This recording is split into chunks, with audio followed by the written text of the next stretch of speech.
علیہ وسلم نے فرمایا ایک بنی اسرائیل کے اندر آدمی کسی جنگل اور صحرا میں چل رہا تھا. چلتے چلتے اچانک اس نے آسمان سے ایک آواز سنی. آسمان سے آواز یہ تھی کہ فلاں کی کھیتی کو پانی پلاؤ. یہ آدمی پریشان ہوا کہ آسمان سے کبھی یوں آواز نہیں آئی.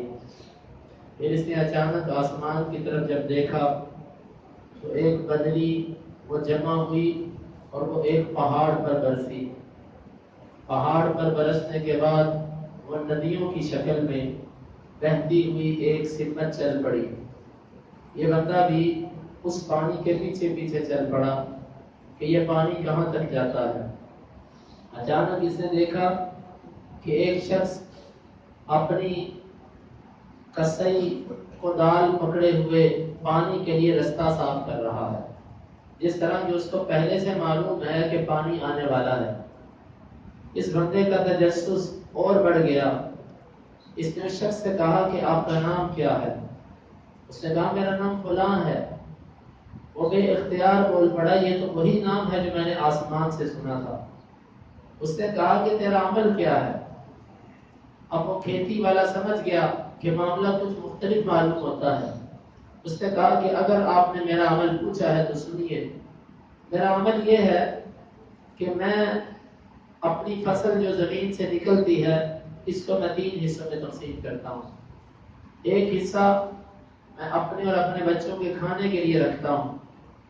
دوسرا حصہ میں اللہ کے راستے میں صدقہ کر دیتا ہوں. اور تیسرا حصہ میں دوبارہ اسی کھیتی پر خرچ کر دیتا ہوں تاکہ دوبارہ یہ فصل تیار ہو جائے. آپ اندازہ کیجئے کہ جو بندہ اللہ رب العزت کے راستے میں اس کا حق پوری طرح ادا کرتا ہے پھر وہاں پر پانی نہ بھی موجود ہو, بظاہر دنیا کے اسباب نہ بھی ہو تو اللہ تعالیٰ اس کی مدد فرماتے ہیں. اور ایک صحیح حدیث نبی صلی اللہ علیہ وسلم نے فرمایا کہ 5 چیزیں میں اللہ سے پناہ مانگتا ہوں کہ تمہارے اوپر نازل ہو جائیں. ان 5 چیزوں میں سے ایک یہ تھی. آپ نے فرمایا کہ جب کوئی قوم اپنے مالوں کی زکاتوں کو روک لیتی ہے تو اللہ رب العزت ان پر آسمان سے نازل ہونے والی بارش کو بھی روک لیتے ہیں. اور حدیث کے لفظ یہ ہیں کہ اگر زمین پر چلنے پھرنے والے چوپائے نہ ہوتے تو آسمان سے ان کے لیے ایک قطرہ پانی بھی نہ برسایا جائے. یہ جو بارش ہوتی ہے یہ چوپایوں کی وجہ سے ہو جاتی ہے. اگر یہ نہ ہوتے تو ان کو زکات نہ دینے کی سزا یہ ملتی کہ بارش ہی نہ ہوتی. اور حدیث کے اندر آتا ہے صحیح بخاری کی حدیث نبی صلی اللہ علیہ وسلم نے فرمایا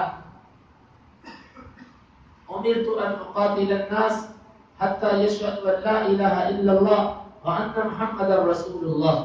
مجھے لوگوں سے لڑنے کا حکم ہے یہاں تک کہ وہ 2 گواہیاں دے دیں کہ اللہ کے سوا کوئی معبود نہیں اور محمد صلی اللہ علیہ وسلم اللہ کے سچے رسول ہیں. اور اس کے ساتھ ساتھ وَيُقِيمُ الصَّلَاةَ وَيُؤْتُوا الزَّكَاةَ اور وہ نماز قائم کریں اور زکات ادا کریں. فَإِذَا فَعَلُوا ذَلِكَ عَصَمُوا مِنِّي دِمَاءَهُمْ وَأَمْوَالَهُمْ وَحِسَابُهُمْ عَلَى اللَّهِ. آپ نے فرمایا کہ جب یہ 2 کام کریں گے انہوں نے اپنے مال اپنی جانیں میری تلوار سے محفوظ کر دی. محفوظ کر دی. ہاں ان کے دل کا معاملہ اللہ کے ساتھ ہے کہ وہ سچے دل سے مسلمان ہوئے کہ ظاہر سے مسلمان ہوئے. اور اسی طرح ارتداد زکات کا مسئلہ مشہور ہے کہ نبی صلی اللہ علیہ وسلم جب فوت ہوئے تو عرب کے 3 مقامات مکہ، مدینہ اور بحرین یعنی یمن کا علاقہ، ان 3 جگہوں کے علاوہ ہر علاقے سے عرب قبائل نے اس بات کا انکار کر دیا کہ ہم زکات دیں گے.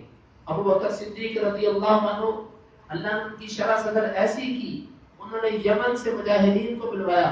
صحابہ عمر فاروق رضی اللہ عنہ کہتے تھے کہ آپ ایک چیز پہ سے کیسے لڑائی کریں گے؟ وہ مسلمان ہیں، وہ کلمہ پڑھتے ہیں، وہ نماز پڑھتے ہیں، وہ زکات نہیں دیتے. ابو بکر رضی اللہ عنہ فرمانے لگے اللہ کی قسم ان میں سے جو قبیلہ نبی صلی اللہ علیہ وسلم کے زمانے میں اونٹ کی ٹانگ کو باندھنے والی رسی بھی اللہ کے راستے میں زکات دیتا تھا اگر اس نے روکی تو میں اس کے ساتھ جہاد کروں گا. اور ایک روایت کے لفظ ہیں من فرق بین الصلاۃ والزکاۃ، جس نے نماز اور زکات کے درمیان فرق کیا. فرق کا مطلب اس سے نماز پڑھی اور زکات نہ دی. یا زکات دی اور نماز نہ پڑھی میں اس کے ساتھ قتال کروں گا یہاں تک کہ وہ دونوں چیزوں کو ادا کریں. اور پھر ابو بکر رضی اللہ عنہ نے ان سے قتال کیا اور ان کو دوبارہ اس بات پر لے کر آئے کہ تم اپنے مالوں کی زکات دو گے. زکات کا حکم فرض ہے، یہ اسلام کے بنیادی اراکین میں سے ہے. اگر کوئی بندہ اس کا انکار کرتا ہے یا وہ اپنی زکات نہیں دیتا تو یقیناً وہ اسلام کے ایک رکن کا تارک ہے. اگر وہ توبہ کیے بغیر فوت ہو جاتا ہے تو اس کا معاملہ بڑا حساس اور خطرناک ہے. زکات اس کا لفظی معنی ہوتا ہے کسی چیز کا بڑھنا. زکات کو زکات اس لیے کہا جاتا ہے کہ جب یہ اللہ کے راستے میں ادا کی جائے تو اس سے مال بڑھ جاتا ہے. اور اسی طرح زکات کا ایک دوسرا معنی ہوتا ہے پاک ہونا. تو زکات کو زکات اس لیے بھی کہا جاتا ہے کہ اس کی وجہ سے انسان کا باقی شدہ مال جو ہوتا ہے وہ پاک ہو جاتا ہے. اگر کوئی بندہ زکات نہیں دیتا تو اس کا سارا مال جو ہے وہ پاک نہیں ہوا. پاک ہوگا زکات دینے کے ساتھ اور برکت آئے گی زکات دینے کے ساتھ. اس مناسبت سے اس کا نام زکات رکھا گیا. زکات عام طور پر 4 چیزوں میں ہوتی ہے. پہلی چیز سونا اور چاندی، دوسری چیز مال تجارت، تیسری چیز زمین سے اگنے والی فصلیں، اور چوتھی چیز اس میں جانور، بہیمۃ الانعام، اونٹ، گائے، بکری، بکرا، گائے، بھینس، یہ سب چیزیں اس میں آ جاتی ہیں. چونکہ ہمارا زیادہ تعلق سونا چاندی اور مال تجارت سے ہے، پہلے ان 2 کو بیان کیا جائے گا، پھر انشاءاللہ اس کے بعد باقی 2 کو بھی بیان کر دیا جائے گا تاکہ جس کا جس معاملے سے تعلق ہے وہ اس کو سمجھ سکے. سونے کی زکات اور چاندی کی زکات، جو بندہ اپنے سونے اور چاندی کی زکات نہیں دیتا، قرآن کے اندر بھی اور حدیث کے اندر صراحت ہے کہ قیامت کے دن اس کا یہ سونا اور اس کا یہ چاندی اس کو جہنم کی آگ میں تپا تپا کر ان کی پیشانیوں اور ان کی پیٹھوں کو داغا جائے گا. اور وہ مال ان کو کہے گا کہ انا کنزک انا مالک، میں تیرا وہ خزانہ ہوں جس کو تو سنبھال کے رکھتا تھا، میں وہ تیرا مال ہوں جس سے تو بڑی محبت کرتا تھا، اللہ کے راستے میں بھی نہیں دیا کرتا تھا. یہی مال انسان کو قیامت کے دن عذاب دیے جانے کا باعث بنے گا.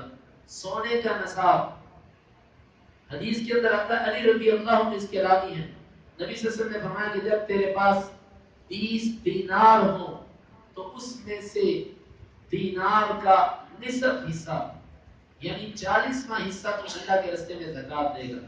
اور آپ نے فرمایا جب تیرے پاس بھی 200 درہم ہو 200 درہم ہو تو ان میں سے 40واں حصہ یعنی 5 درہم اللہ کے راستے میں زکات دے گا. زکات 100 میں سے 2.5% اور ٹوٹل مال کا 40واں حصہ ہوتا ہے، یعنی 40 روپے میں سے 1 روپیہ زکات اللہ کے راستے میں دی جاتی ہے. یہ ہے سونے اور چاندی کا نصاب. اب دینار کی مقدار کتنی تھی اور درہم کی مقدار کتنی تھی نبی صلی اللہ علیہ وسلم کے زمانے میں، اس میں اہل علم کا اختلاف ہے.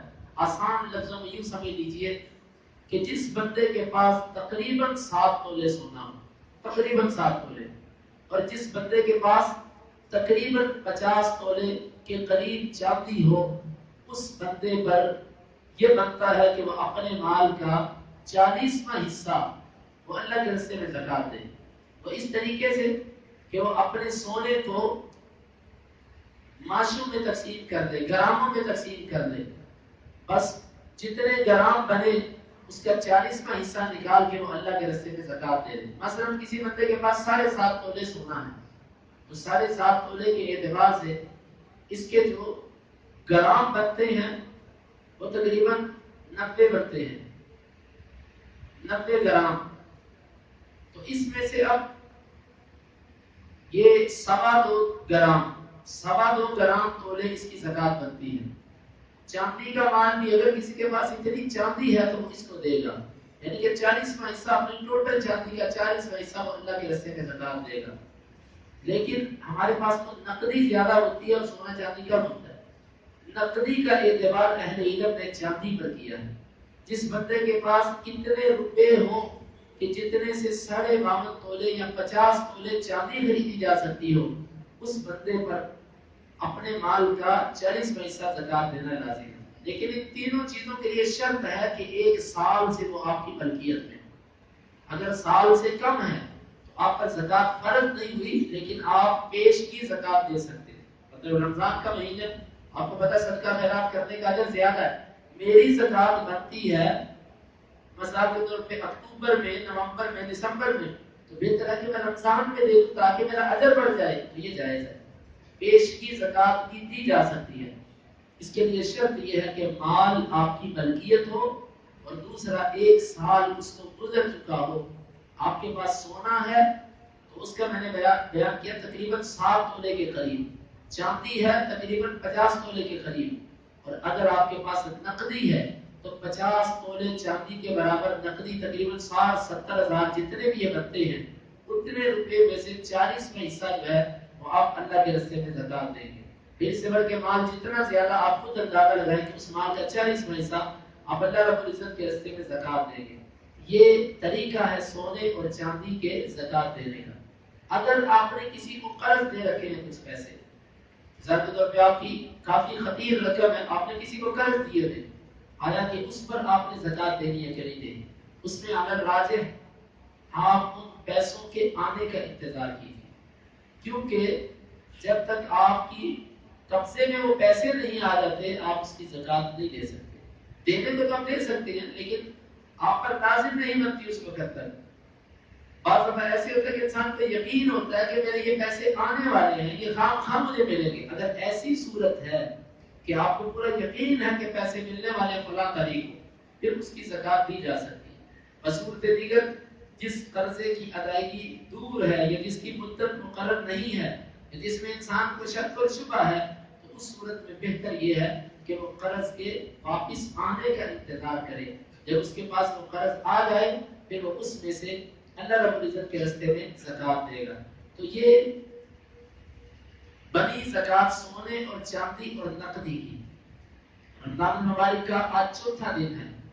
اللہ کی رحمت سے آپ اپنے حساب کیجئے، گھر میں جو سونا چاندی پڑا ہے اس کو جمع کر کے اس کا اندازہ لگائیے، لیکن اس میں ملکیت کا اعتبار کیا جائے گا. ایک آپ کی بیوی کا سونا ہے 5 تولے، 3 تولے آپ کی بیٹی کا ہے، 2 تولے دوسری بیٹی کا ہے، 4 تولے تیسری بیٹی کا ہے. ان میں سے کسی پر بھی زکات نہیں بنتی، کسی پر زکات نہیں بنتی. لیکن اگر آپ کا ایک بیوی کا سونا پڑا ہوا 20 تولے، اور کوئی بندہ اگر یہ بہانہ کر دے کہ جی اس میں سے 5 تولے فلاں بچی کا، فلاں 5 تولے فلاں کا، 5 تولے فلاں کا، ذہن میں صرف تقسیم کی ہے، عملی طور پر وہ وجود میں نہیں آیا، تو یہ زکات روکنے کا ایک حیلہ ہے. آپ اس کی 20 تولے کی زکات دیں. ہاں اگر آپ نے مالک بنا دیا بچیوں کہ یہ تیرا ہے دیکھ پکڑ، یہ دوسری کا پہلے سے ہی، تو اس میں زکات کسی پر بھی نہیں بنتی کہ جب تک وہ نصاب کو نہ پہنچ جائے. لیکن اگر وہ مالک نہیں بنی، مالک ابھی آپ ہیں، آپ نے کہا بچیوں کی شادی ہوگی تو ہم دیں گے، تو ابھی آپ کو اس پر زکات دینا پڑے گی. چاہے تو آپ سونے سے زکات دے دو، چاہے تو اس کے برابر آپ اتنے پیسے لگوا کے اس کی زکات دے دو.